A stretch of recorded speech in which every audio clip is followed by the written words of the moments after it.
Zo met z'n drieën. Hier de volgende importante zaken. Allereerst, de grote leefde van de Maastrichter vastelavond, de heer Van Hoezen, met mooie melk in één gekregen. En deze is onmiskenbaar de zelfstelde heer Koelik Tweeteur van Hoek, verkleed als Klensje, sinds een entree maakte in de Maastrichter vastelavond.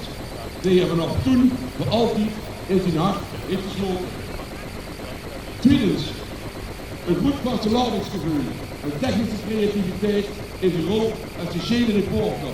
Op een ludieke manier met te combineren. Door mijn vastelavondvierder, die door de lens verschijnt, zichzelf in een directe uitzending kunnen bekijken. Ondertussen anderen via YouTube, de Fleury en Comedy beeldmateriaal kunnen genieten. En tot slot, nog geen Gertje op plek onder de rokken van het moordvriend op de Vliet of weer te vinden, om tegen zijn goede liefde ja te zeggen.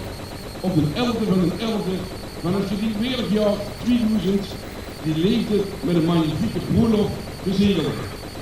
Op grond van deze importante feiten wordt deze benoeming van vastelavondvierder van het jaar 2011 op een laat oor van de 11 november gedecideerd op vrijdag 18 november in de Bommenière geannonceerd aan een vastelavondzondag na de negende shoot van het Mommerskanon op de Friedhof geproclameerd. Maastricht, de 19 februari van het jaar 2000 plus 11 plus 1. Voor de kanselarijraad. Luc Schoengoed, secretaris-generaal. Henk de Jong, president Tempelier. Frans Buitendijk, voorzitter van de kanselarijraad.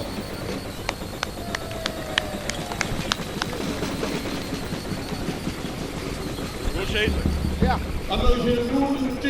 Je hoeft hem nu eens even los te na. Moet ik de knop erin drukken? En dan gaat het vanzelf. Dan gaat het vanzelf, het Ja. gaat gewoon gloeien, dat is gewoon de stroom erdoor. En die gaat wel wat ding is. Met veiligheidsbril.